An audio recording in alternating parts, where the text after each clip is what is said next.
온 나라가 야단입니다. 비상입니다. 얼마나 오래 갈는지, 또 얼마나 많은 사람들이 희생을 당할는지 한편 두려운 마음 없지 않아 있습니다. 이런 때 우리 그리스도인들이 할 일이 한 서너 가지 있습니다. 그 중에 하나가 이 상황이 오래 가지 않도록 우리 뜨겁게 중보기도해야 되겠다 하는 겁니다. 우한에서 있었던 바이러스하고 지금 서양 세계로 퍼져나가는, 특별히 이탈리아에 퍼져나가는 저 베리엄은 질이 다르다고 그럽니다. 이미 변종이 돼가지고 우한보다는 전파력이 4배나 더 빠르게 전파가 되고 있다고 그럽니다. 오래 걸리지 않도록 중보 기도해야 되겠습니다. 또 하나는 우리 그리스도인들 그동안 너무 분주하게 살았고 바쁘게 사느라고 하나님 찾아가는 일을 게을리했고 묵상생활 게을리했습니다. 하나님이 주신 모처럼의 시간인 것 같아요. 우리 나를 되찾고 잃어버렸던 길을 되찾고 멀어졌던 하나님께 더 가까이 다가서는 계기가 됐으면 합니다. 그렇다면 합동해서 유익하게 하시는 하나님의 은혜를 체험하게 될 겁니다. 또 하나는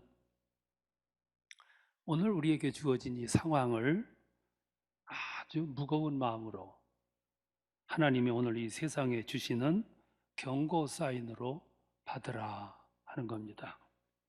오늘 이 상황은 종말론적으로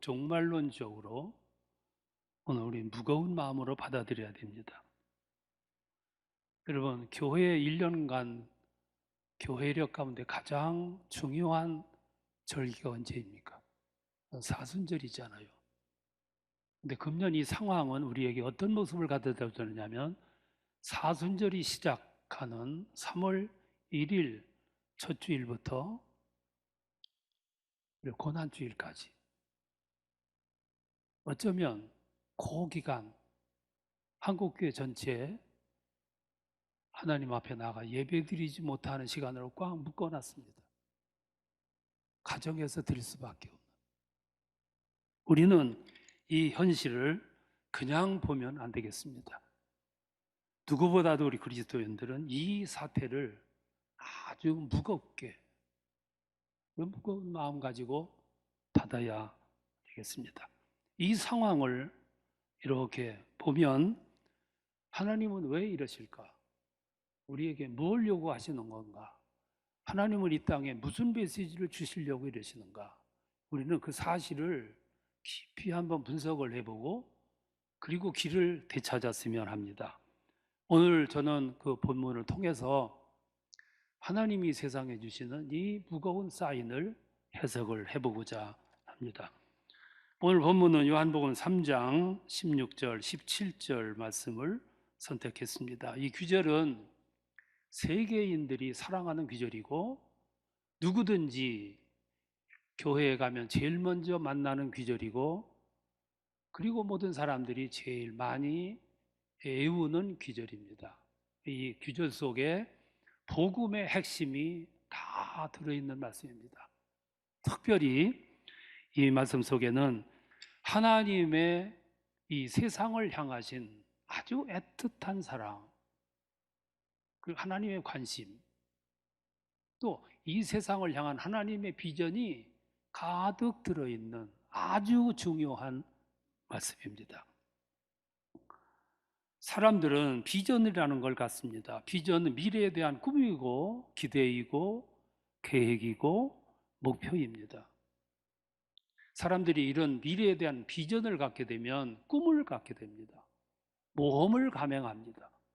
그리고 넓은 세상으로 나아가게 만드는 정신입니다.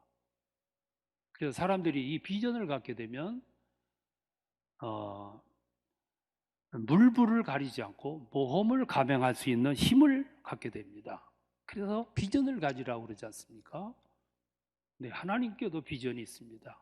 이 세상을 향하신 비전.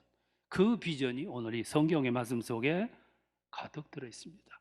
그 중에 하나가 세상을 사랑하심입니다.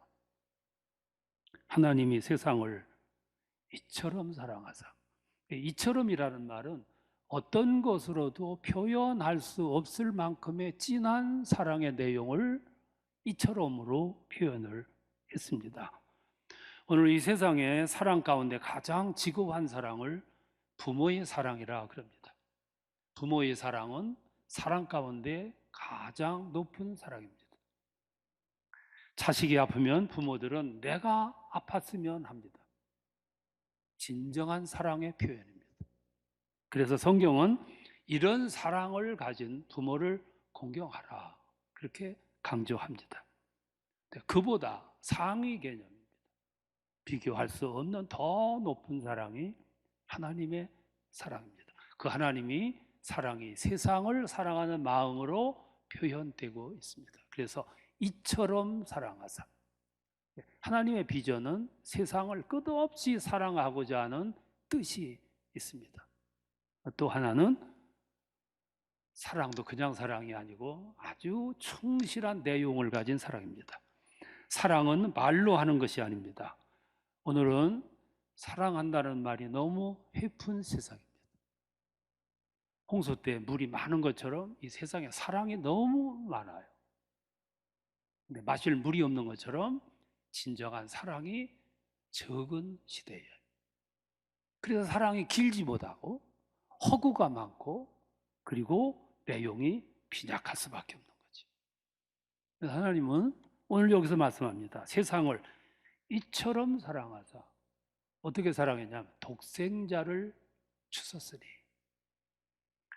독생자를 주셨다는 얘기는 하나님께서 가지고 계신 선물 가운데 가장 소중한 것을 미련 없이 아낌없이 주셨다는 그런 뜻입니다. 이게 하나님의 세상을 향한 사랑이에요. 그래서 하나님이 주신 사랑에는 계산이 없습니다. 오늘 부모의 사랑이 지고하다고 말하지만 그 부모의 사랑도 좀 깊이 들여다보면 거기에 계산이 깔려 있습니다. 그래서 기대했던 것이 어그러지면 자식들이 서운하게 하면 내가 널 어떻게 키웠는데, 그거는 계산에서 나온 이야기입니다. 계산이 있기 때문에 그런 표현이 나오는 거죠. 하나님의 사랑은 계산이 없습니다. 독생자를 주셨어요. 왜 주셨느냐 하면은 재물 만드시기 위해서. 재물 만들고 그를 믿으라 그랬습니다. 그런데 사람들은 왔다가 떠납니다. 그래도 하나님은 쫓아가서 보복하지 않고 벌 주지 않고 다시 돌아올 때까지 기다리시고 계시는 사랑. 그래서 그 사랑을 정의하기를 고린도전서 13장에서 사랑은 무례히 행치 아니하고 자기 유익을 구하지 아니하고 성내지 아니하고 악한 것을 생각하지 아니하고, 그것이 하나님의 사랑입니다. 어떤 사랑이냐면 계산이 없는 사랑. 그 다음에 그 속에 하나님의 비전이 들어있습니다. 그 비전은 누구든지 그를 믿는 자는 영생을 얻으리라 하는 비전입니다. 하나님은 이 세상에 대해서 소원이 있습니다. 그 소원이 세 가지입니다. 모든 사람들이 누구든지 예수를 믿기를 원하시고 한 사람도 멸망하는 걸 원치 아니하시고 모두가 영생 얻는 것. 그것이 하나님의 비전이에요. 여기서 영생을 선물로 주신다고 그랬어요. 처음으로 영생이 나옵니다. 그래서 요한복음의 주제가 영생입니다. 예수님은 세상에 오셔서 3년 동안 공생의 시간을 소유하셨습니다. 동분서주했습니다. 시간은 짧고 할 일은 많고 동분서주했습니다. 왜 그러냐면 한 사람이라도 더 하나님을 알게 하시려고, 한 사람이라도 더 영생을 얻게 하시려고, 한 사람이라도 더 멸망하는 일이 없게 하기 위해서 동분서주. 이방 지역을 누비고 다니면서 그들에게 하나님을 알렸어요. 그때 유대인들이 말했습니다. 이방인들은 영생을 얻을 자격이 없다고. 그래도 예수님은 그들을 개의치 아니하고 찾아갔어. 석개오를 찾아갔고 사마리아 여인을 찾아갔고 가늠한 여인도 찾아갔고 나병 환자도 찾아갔고 소외진 사람들을 다 찾아갔어. 왜? 거기 하나님의 비전이 있기 때문에 한 사람이라도 더 구원받고 멸망하지 않고 영생을 얻게 하시기 위해서. 그것이 하나님의 열심이고 하나님의 비전이었어요. 오늘도 하나님은 그 일을 계속하고 계세요. 하와이에 있는 몰로카 섬이라고 하는 것은 나병 환자들을 치료하는 곳이었어요. 우리나라 소록도처럼 그들을 거기 수용을 했습니다. 그래서 그 땅은 버려진 땅이었어요. 죽음의 섬이었어요. 한번 들어가면 나올 수가 없는 섬이었어요. 사람들은 외면했습니다. 사람들은 그 세계를 잊어버렸습니다. 그런데 하나님은 기억하셨습니다. 그리고 하나님이 거기를 찾아가십니다. 누구를 통해서 그 섬을 찾아갔냐면 벨기에 사람 나미엔이라는 사람을 통해서. 그는 그 섬에 찾아가서 17년 동안 49세 때까지 열심히 그들을 돌봤습니다. 그리고 그들에서 옮겨온 나병에 의해서 그도 그 땅에 죽어 묻혔습니다. 그가 죽으면 끝나는가 싶었는데 그의 동생 브라운 다미언이 30세의 나이로 그 땅에 찾아갑니다. 35년 그들과 함께 사역합니다. 그가 죽자 끊어진 것이 아니라 조카 다미언이 42세에 그 땅을 찾아가서 19년 동안 사역을 합니다. 그들은 다 그 땅에서 죽어 땅에 묻혔습니다.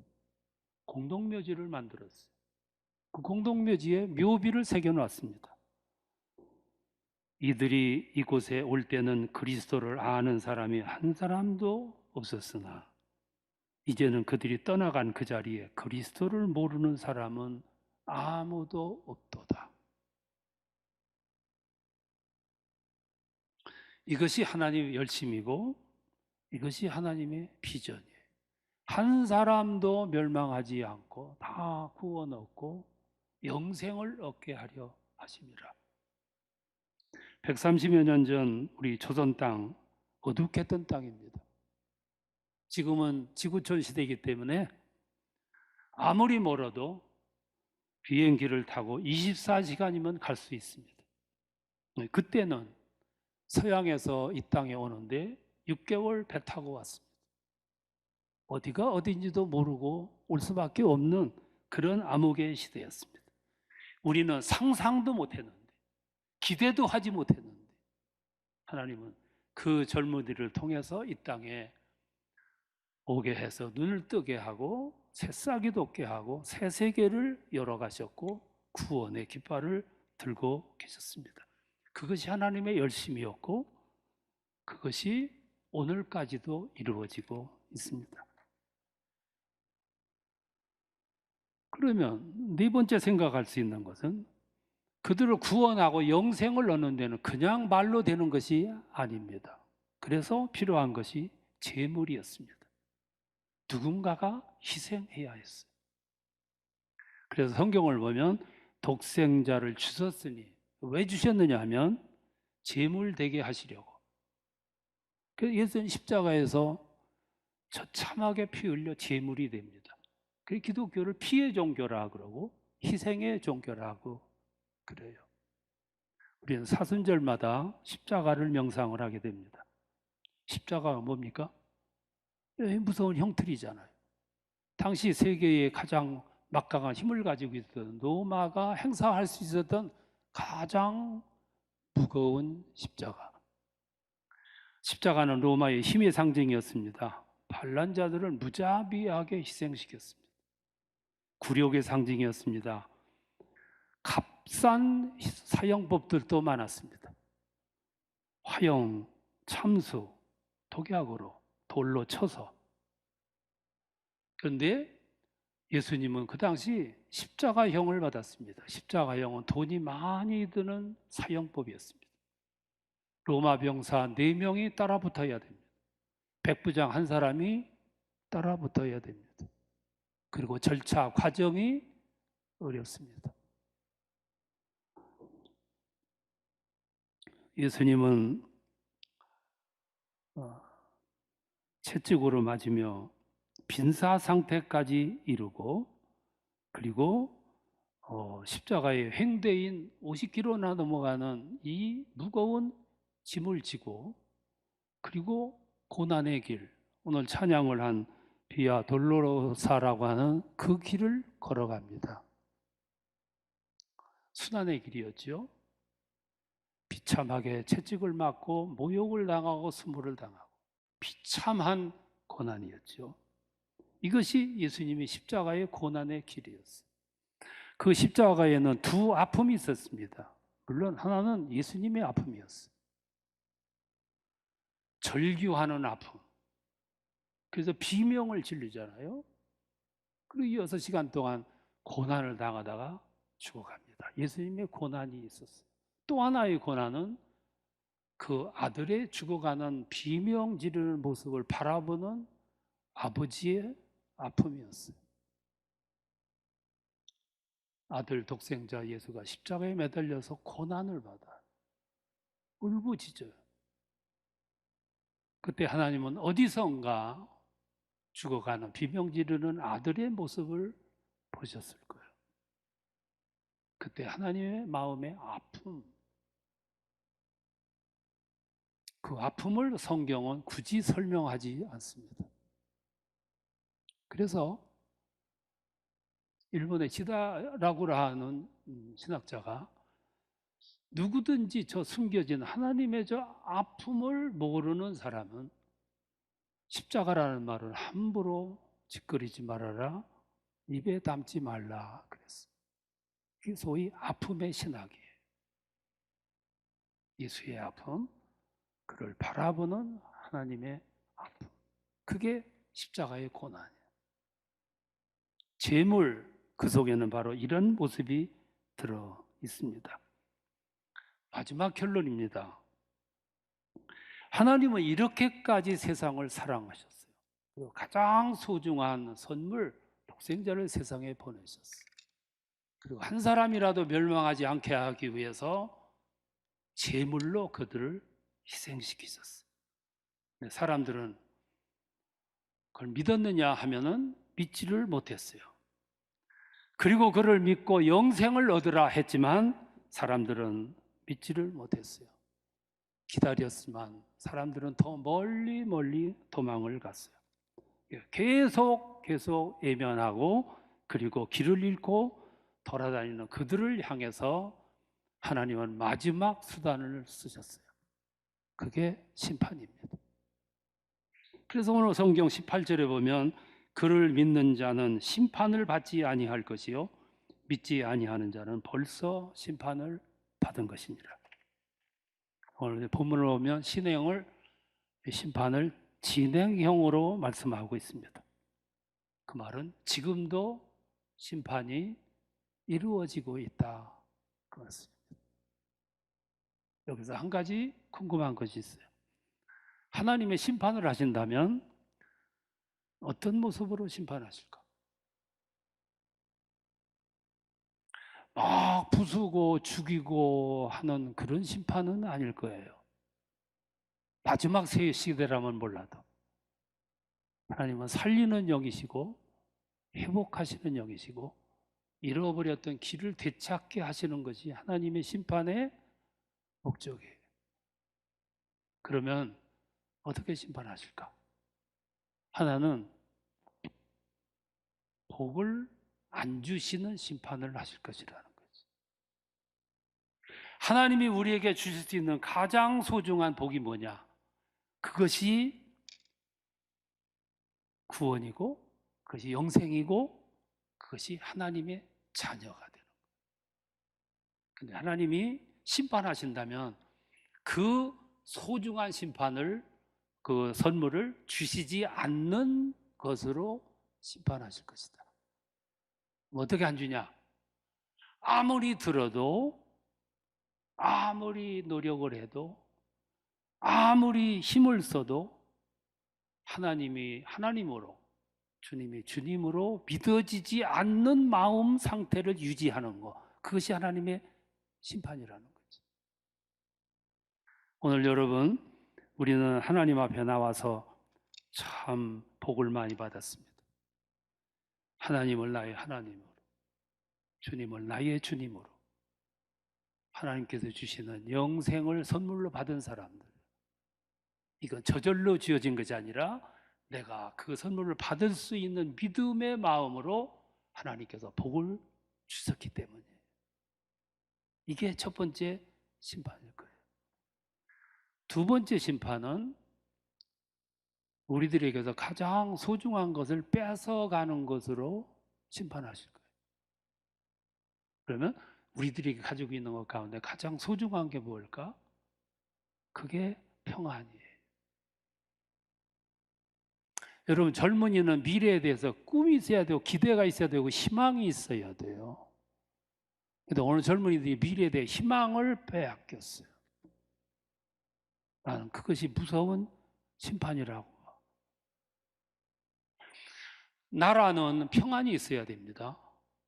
근데 오늘 평안을 잃어버렸어요. 어디를 가도 두려워. 누굴 만나도 두려워. 이건 심판이에요. 우리 신앙인들은 주일날이 되면 마음 놓고 기쁨의 걸음으로 가서 예배 드리는 것이 최고의 복인데, 오늘 우리는 주일이 돼도 예배 갈 수가 없어. 이게 가장 무서운 심판. 그것도 사순절 기간 동안 온전히 우리는 이 자유를 뺏겨버렸어.